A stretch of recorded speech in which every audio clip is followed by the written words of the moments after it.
And it is currently 5:30 and we are going to get this Bike Pedestrian Trails Advisory Committee started. So if we could all rise for the pledge. I pledge allegiance to the flag of the United States of America and to the republic for which it stands, one nation, under God, indivisible, with liberty and justice for all.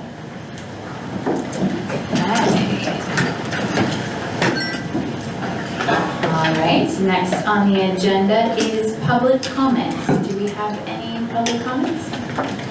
Nope. Okay, moving right along. We will move on to the staff report. Sorry, public comment. All right, good evening. I'm Sarah Crom. I'm the Senior Transportation Planner for the Space Coast TPO. So I really wanted to, one, mention that we do have the draft committees and board calendar for next year. So if you want to go ahead and tentatively put these dates on, this will be approved in our December board meeting. But if you want to go ahead and put the holds on your calendar, you have that. The other item that you were provided is a project status and update flyer, and this is especially important. This is a new report that we're going to always have in your agenda package. You'll have the latest and greatest information on all the projects that we are currently working on as staff, as TPO staff. But also this was important this month specifically because I'm not sure if everyone is aware, but we have had some significant staff changes where both Shelby, our public outreach staff member, I can't remember her exact title right now, I apologize, has moved on, as well as also Debbie Flynn, our transportation planner, is no longer with us. So that has impacted some project schedules. And so that is reflected here. Now that being said, the one that I know everyone's interested in hearing about, the Southern Brevard Trails Master Plan, just last week we did get new dates for the public workshop, so it'll be January 20, now I'm sitting here questioning if it's 23rd or 24th. Excuse me, sorry. January 23rd at the Franklin DeGroot Memorial Library. Starting at 5:30 will be the in-person one. Obviously, once we have a flyer final and registration finalized, you'll receive this information. And then the virtual one is being held on, I'm in the wrong week, on Tuesday, February 11th. So if you're unable to make the evening one, or you just would like to participate in both, there will be two opportunities to provide public input on the Southern Brevard Trails Master Plan. We are really trying to gear back up on that project. It's been on a pause for about 2 months just while we're dealing with staff changes, so more to come on that. The other trail project, the North Merritt Island Pioneer Trail feasibility study, we have mostly been able to keep that one on track. And the public meeting is going to be scheduled in March, early March for that one. So once again, more information to come. So with that, I will take any questions. All right, thank you. Okay, hearing no questions, we'll continue on. Next up is consent. I'm looking for a motion to approve the minutes, or does anybody have any changes or comments about the minutes? I'll make a motion to approve the minutes. Okay. I'll second the motion. Okay. Any comments or discussion? All right, all those in favor? Aye. Any opposed? Okay, the minutes approved as written in the agenda. So we are moving on to kind of the main activity that we've got today, which is a presentation from the Best Foot Forward Pedestrian Safety Program. So.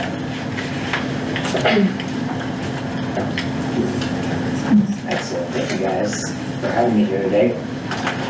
So, like she mentioned, I'm with the Best Foot Forward Pedestrian Safety Program, and so we had the privilege, with FDOT's help, of expanding into Brevard County last year. And so we wanted to give you an update on some of the activities that have been happening over the past year and what's to come. So, as you guys probably are already aware, Central Florida is one of the most dangerous places for pedestrians in the United States. The Palm Bay, Melbourne, Titusville area is the 11th most dangerous, most deadly region for pedestrians in the United States. That's according to the Dangerous by Design reports from Smart Growth America. They release those reports every couple of years. Back in 2012, when this program started, Orlando was number one. And in response to that, our program, in partnership with Orlando and Orange County, we're able to go out and start taking data at some crosswalks to identify the problem and start making some targeted efforts with engineering, enforcement, and education to try to raise those. So as you can see on the list right now, there's a lot of Florida on there. Obviously, our very nice weather makes it very walkable here. Our large population also compounds those factors, but they take population into account when they do this, and you can see that Florida is all over it. Orlando is now 18th, so we're really glad to see that Orlando is headed in the right direction, and it's a credit to our partners over the last 10 years that have been working with us to make improvements at these crosswalks that we take data on. And so we are hoping to continue expanding that throughout Central Florida and getting all these different counties to kind of see what we have to offer to give them an idea of what they can do with our data and how it can empower them to make decisions to improve safety for pedestrians. So we know distracted driving is always going to be a major factor, and so we try to tie that into our educational efforts. We know that speeding and aggressive driving is also a major concern in addition to that. So 1 out of 10 pedestrians will survive when they're hit with a car going 40 miles an hour or greater. Only 1 out of 10 will not survive, so 9 out of 10 will survive if it's 20 miles an hour or less. So identifying where these roads are most dangerous, whether there's certain targeted efforts we can make in terms of speed limits or just regular signage, striping on the street to make the crosswalk more visible and get drivers to understand it as they go through. The more attention they can pay, the slower they can go, the better the outcomes will be. So we want to change the culture of drivers versus walkers. We can measure a lot of different things, but we focus on driver yield rates because that's the one concrete thing that we can say over time. We can track it going up, down in response to various efforts that we go through. And so we have this vision that if we increase the rate of drivers that stop for pedestrians at crosswalks, more pedestrians will choose to use the crosswalks. I'm sure you guys see pedestrians just crossing wherever they feel like, diagonally, whatever. Everyone, I think, has an opinion about pedestrians and the way that they behave. And so we're trying to change pedestrian behavior too. We want them to use the crosswalks that are marked, right? And a lot of people, a lot of drivers especially, don't realize that every street intersection is a legal crosswalk, regardless if it's marked or not. So if the crosswalk is marked, or it does have signs, even more reason for the drivers to be paying extra close attention as they go through. So just trying to get that message out to drivers so that pedestrians feel more safe using them. And so our methodology is based off of studies done by NHTSA right here in Florida. This is a Florida-bred methodology. They started in St. Pete in 1998. Continued the study in 2013 in Gainesville. The graphic you see on the screen there is showing how at the 6 locations that they picked for this study, the average yield rate was around 30% when they started this trial period. Throughout the year, they did various efforts regarding enforcement, engineering, and education. And by the end of the year, those same crosswalks were averaging around, well, up to 70% yield rate. So concrete evidence that these targeted efforts, when you focus on specific crosswalks, can have major effects in terms of help keeping pedestrians safe. So over the last decade, we've done a lot of enforcement details with our local law enforcement partners. Lots of crosswalks monitored. We've done presentations and events all over. And so our data shows that in 2012, only 17% of drivers were yielding across all of our program crosswalks. Today, that number is at 50% across all of our active program crosswalks. That's specifically at roads 30 miles an hour, 35 miles an hour and slower. Still good news, even 40 miles an hour and higher, 2% back in 2012, now up to 45% 10 years later, so moving in the right direction. And so it's really easy to kind of take our own program data and hype it up, but we wanted to see if there was an outside source of data that could confirm that what we were seeing with our own data. And so on this screen here, the line graph you're seeing is our program yield rates over time, how often drivers yield to pedestrians. You can see that it started out around 17% and is now up around 50%. The bar graph you're seeing is the serious injuries and deaths in that Tri-County area that we've been in the past 10 years, Orange, Osceola, and Seminole counties. So a few years after we started, we hit a peak in the number of deaths and incapacitating injuries.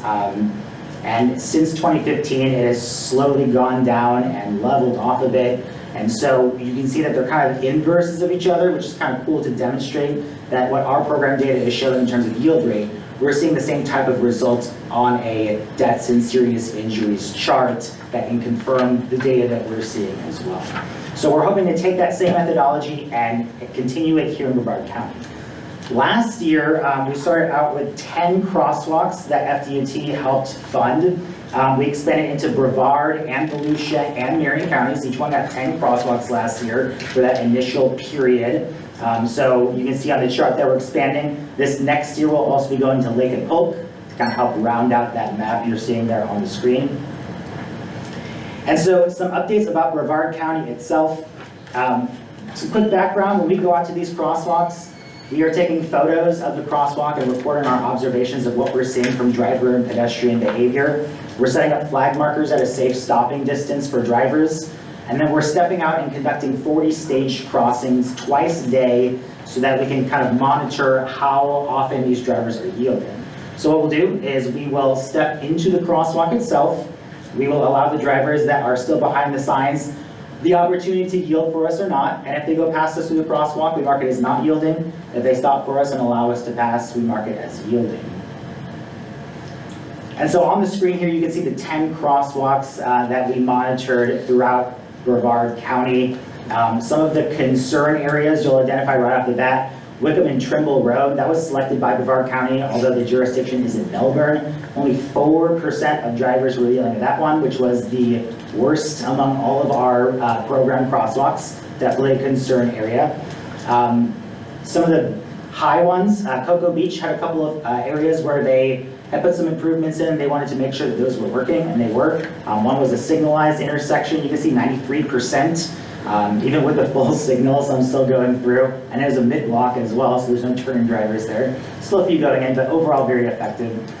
One area of success I can say is that at Florida A1A and Atlantic Boulevard, we had 18% of drivers yielding. It started out even lower than that at the beginning of the year. They did a couple of enforcements out there, and we were able to get that going up a little bit. We had some meetings with FDOT about a month ago, and they've decided that they are going to put a full signal in there. It's not going to come until 2028. These things obviously have timelines, but being able to kind of get together, go through the data, they were able to use our data as justification for the need for that. So kind of going back to what I was saying, our bread and butter is providing this data, right? We provide the data to empower our partners on what they can do next, whether or not certain intersections need to take the next step, or whether certain intersections are doing well. And so we haven't yet released our list for this year. It does cut down to 8. 8 is our normal amount. We started out at 10, but we plan the next few days to kind of release that. We know that we will be expanding out into Palm Bay, and then we're going to take some baseline data in India Atlantic as well. If there's other areas that you guys can think of, oh, and Titusville is also an area that we're expanding into next year. But again, if you guys want to exchange business cards with me later, if you have some areas that you'd like us to look at or keep in mind for the future, we can definitely do that as well. So in terms of enforcement, obviously we can't go out and enforce because we are not law enforcement, but we work with our law enforcement partners. And what we do is we coordinate the media visibility. So we go out, we create press releases for local broadcast radio and print media. We invite elected officials to come out and attend, try to bring visibility to crosswalk, put out a social media blitz, including on our website, listing the full locations throughout the time period. We do these enforcements 4 times a year in terms of like the coordination of it. And so we rely on our enforcement partners to help at the crosswalks that we're taking data on, determine where the best places are to set up these enforcements. And then people that go through that are not yielding to pedestrians, they'll go and pull them over and give them an educational slip, which I actually have some right here. Hold on. Should I have a full ticket, not educational slip? So this slip is English on the front and Spanish on the back, just detailing what the law is here in Florida in terms of yielding to pedestrians. I'm going to pass this around and encourage you to just take one or a few if you're interested in sharing that with anybody. Because this is exactly what we give out both at our educational events and at our enforcement events, so that we can help educate the public on what the laws are. A lot of drivers, when they get pulled over, say, I didn't realize I had to stop for them. I thought they had to wait for me, which is a pretty common thing we hear. But as long as there's time for them to stop and they're on your half of the road, the law is clear that they are supposed to allow you to pass as the pedestrian first. So we got a few of our law enforcement agencies in Brevard here able to participate in some of our program crosswalks. With the Sheriff's Office do 3 enforcement details right here at the Stadium Parkway mid-block, just south of Judge Fran Jameson Way. They chose this one in part because it's right here next to the Sheriff's Office, so they thought that would be a really great one. They see lots of pedestrians here. So they did 3 different enforcements. They wrote 84 warnings and citations, and so we saw some positive improvement in yield rate throughout the year thanks to that. The subcontractor for Cape Canaveral did a few locations there. Indian Harbor Beach and then Melbourne Beach PD also participated throughout the year. And so altogether we are 167 warnings and citations in Brevard County, which was a great step forward for this county in terms of enforcing these laws. And the last thing we do is educating. Our digital channels is a big source of this. So social media, we're constantly trying to tag partners and identify locations, get the public engaged about pedestrian safety. And so we'll go out to various tabling events, educating the public about what we're seeing out there. We'll do presentations. And most recently, we've been doing a lot of sign waving events at these specific crosswalks, just to try to bring visibility to the crosswalk and track whether or not it has an effect on yield rates. We also will work with our engineering partners to determine what the best opportunity is for signs and for markings. And so we bring the experience of a lot of different counties, a lot of different cities. We've seen crosswalks with high speed limits, low speed limits, lots of lanes, little lanes, turning and not turning. So we can take our experience based on what we've seen and recommend what we think would work at specific crosswalks based on what we've seen at similar crosswalks with similar characteristics.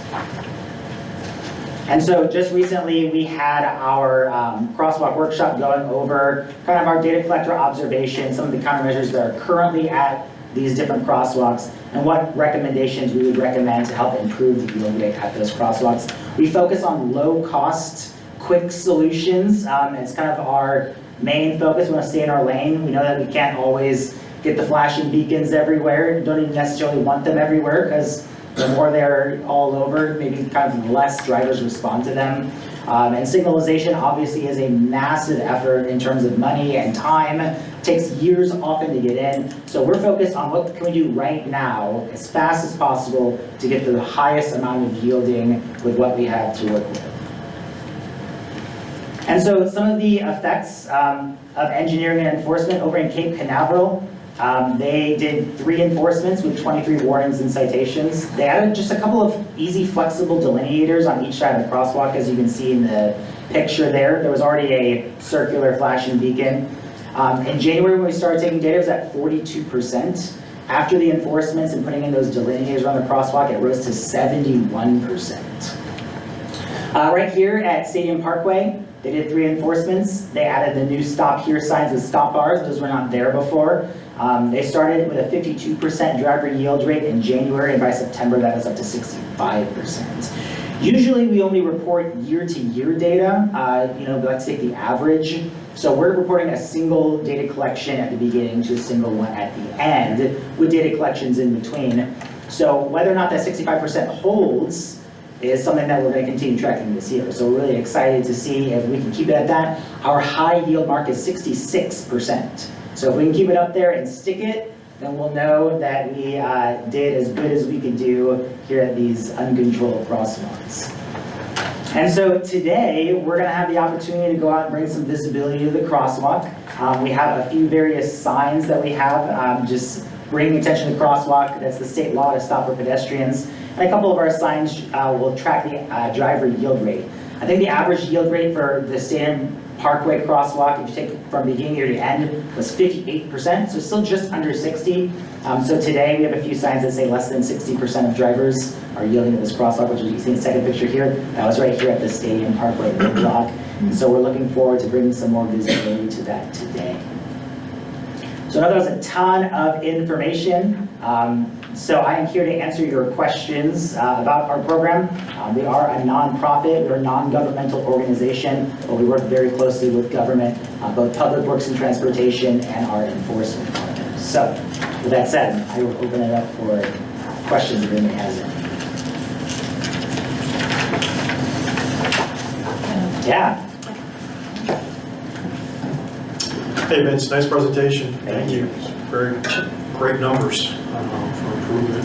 At our last Vision Zero meeting, you talked about asking for potential projects and partners in the future. So since that time, I submitted to you for our neighborhood strategy areas where we have multiple challenges with some of our intersections and crossings, some of them small, some of them state routes very large, that impact all our neighborhood strategy areas. So obviously you're limited in the number of the intersections you can and crossings you can look at. So hopefully that in the near future we can maybe work with you on some of those. Yeah. Especially on the recommendation parts. I mean, I don't know how much technical assistance you can just provide on engineering solutions when you see some of these intersections are more simpler than others as far as solutions, but they don't have the basic, as you mentioned, they're just, some of them are just four-way intersections, there's no markings whatsoever. Yeah. But they are heavily used by bicyclists and pedestrians in our strategy areas. So hopefully you'll be looking at those with us in the near future. So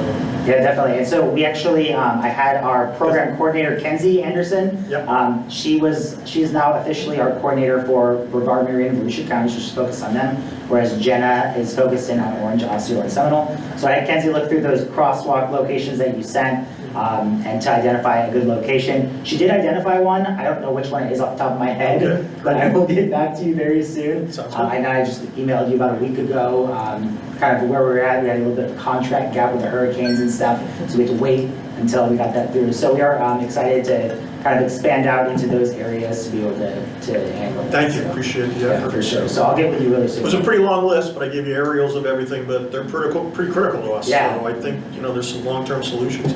We may be able to actually, with our CDBG programs, on some of the county roads or city roads, we may be able to fund some improvements in the future as recommended. So that's another thing to think about as partnerships. So can't guarantee that, but we'll see what comes up. So Definitely, yeah, I appreciate all your input. Got it, Pete? Yeah, I need some clarity. When I came in, you were talking to Stephanie. So do you favor state roads? Or do you actually get into local roads? Yeah, local roads are actually our preference. We love FDOT. We do work with them wherever we can. Not always the most responsive, in terms of like engineering solutions right away. Whereas our local, like county, city, a lot of times can get to work right away on those things. So we do tend to preference those when we can, although a lot of times when we get suggestions, we don't know right off the bat whether or not they're managed by the city or by FDOT. So a lot of times we find out that information later after we've selected, and just kind of work with whoever is the ones that can make the decisions that we can provide the data to. Were you involved with the City of Orlando inner core neighborhoods with their upgrades as far as pedestrian safety goes? Which neighborhoods? That's downtown Orlando neighborhoods, Delaney Park, where there's a crosswalk, a painted crosswalk in almost every intersection in the downtown urban core. The speed limits are 35 miles an hour. Yeah. Well, they started off on good footing. They had sidewalks at all four corners of the intersection. Here in Brevard County, we're at a disadvantage because we don't have sidewalks at all four corners of the intersection. So before we can start implementing a lot of what Orlando's done so well, it'd be nice if we had sidewalks where we can start the implementation. And then something else I found out in, my meager Brevard County humble experiences where we don't have much money, but we have a lot of heart, and where we get by as best as we can. Then when you do put in a facility, and when people start using it, then the traveling public, the motorist public, they started responding to us. And there was a couple of places that were pretty hairy, where now I'm not expecting cars to yield, but they yield. Yeah. That's just they see a lot more of us, and as they acclimatize to us using the roads, they become more responsive, and that's without throwing a ton of money in. So, you know, if you build it and you make it safe and we start using it, things will improve. Then if we have rough areas, and that's what you would like to know, is where the rough areas are, where things aren't gelling, and that's when you can come and help us out. That's the idea, yeah. So in regards to your question about Orlando and those painted crosswalks, they focused a lot on the downtown area early on whenever we started about a decade ago. So they really kind of branched out a lot outside just the core downtown area since then. So those painted crosswalks that they added in were not active crosswalks for us, although a lot of times when they put in those improvements, they have us go back like the next year or later years. So we can see a before and after whether or not those paintings or markings made a difference. We're also able to work with City of Orlando using their quick build guide for some various suggestions on things that they can implement right away. Well, to me, that's textbook. Yeah, you know, the downtown and neighborhoods, Yeah. you can't get any better than that as far as being accessible to pedestrians Yeah. with the speed limit. And I actually got a ticket for where I stopped, but the cop said I was too aggressive even before I stopped for the Wow. pedestrian. I mean, and that's what I call pretty tight enforcement. Yeah. Well, I'm actually encouraged to hear that because I'm never sure how often they're enforcing outside of our enforcement. Well, I was in my work area. Yeah. You know, we're actually doing a water line, so I was in my work zone. I still stopped for the pedestrian and got a ticket anyway, but I didn't mind. You know, Yeah. I'd rather see tight enforcement than no enforcement. Right. And I said, man, you know, they're really cracking down. They don't put up no bull over here. And that was good. Yeah. And, you know, I would like to see it at that level in Brevard County, but we need the hardware for, and see, you do software, and we need the hardware, the sidewalks. Right. And as we get the sidewalks, when we have good sidewalks at all four corners, I mean, there's a lot of areas that do that are pretty hairy, Yeah. but there's a lot that don't, like where I live on US 1, there's no sidewalk on both sides of US 1. Yeah. And I was talking to Sarah about that a little bit earlier. Here you have a major highway like US 1 and no sidewalk. Yeah. I mean, you know, we got a way to go. And we're glad that you're helping us get safer where we do have facilities that we can safeten up. And in Orlando, you did a very, very good job. And, you know, anybody has the opportunity, they can go look at it and they admire it. They say, wow, this is really something, because it is. Yeah, making progress for sure. And yeah, down here, so I mentioned that crosswalk over in Indian Harbor Beach. That's an A1A crosswalk, pretty low yield rate. And we did work with FDOT on that one to use our data for them to justify a signalization coming in. As you mentioned with the sidewalks, the problem with that crosswalk is there's a sidewalk along one side and then it stops. And then there's a sidewalk along the other side. So you have to use the crosswalk or you have to walk in the grass. There's no other option, right? And so being able to go in there, because we can say, you know, you could add or you could add sidewalk all the way down. You could signalize it. We gave a few other low-cost recommendations, but with everybody in on that meeting, they were able to eventually come to the conclusion after checking on a few things that it did warrant adding that signal there so that people in the neighborhoods could do the beach access. So yeah, we try to take everything into consideration. The sidewalks, the ramps, because a lot of times the ramps are non-compliant for ADA. And then being able to improve the driver yield rate through signage, striping, signalization, beacons, whatever our partners are willing to kind of add in on the hardware side. Well, in your presentation, you mentioned something that's pretty important, that where the speed limits have not come down, even though urban development has encroached in the areas. Yep. And we've been, as a group, we've been nagging on that for a while now without any good results. You know, as you have a speed limit of 50 miles an hour in all urban core. That's a little bit too high. Right. And, you know, that's why I was complimenting Orlando where they're 35 miles an hour in the urban core. Yeah, it makes a huge Where they difference. have better sense there than, and it's the department that, you know, traffic ops that puts So I the think speed this limits is a on the great road. discussion, but we want to make sure that we're addressing call for questions. If anyone has a story, it's not a question. So we want to make sure we're addressing questions so that we can get out to our sign waving, which will make the impact we're looking for. So So thank you for hopefully starting our conversation. Yes. I was getting on how do we get the speed limits dropped on our Yeah. roads. I'll give you my business card, we'll talk. For sure. Perfect. Because, yeah, we have a crosswalk advertised as well. I'll go ahead and open up to anybody else that has any final questions before we move on. Yeah? Hi, Vince.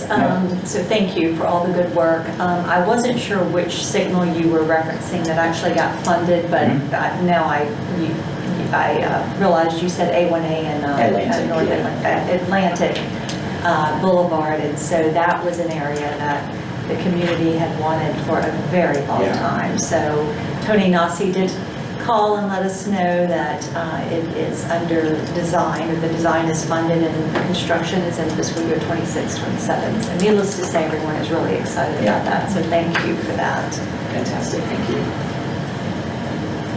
Anybody else? All right, so I'll let you guys close it up, and then we'll be heading down. I don't know the best route, so I'll rely on you guys for the route down, and we'll bring the signs with us. So as long as you guys can stay out, we'd love to have you out there to bring visibility. Thank you, guys. Okay, thank you guys for participating in our meeting. In celebration of the Mobility Week and supportness of Division 0, you guys are all invited to join us in a sign waving activity. But this will adjourn the formal portion of our meeting. Our next meeting will be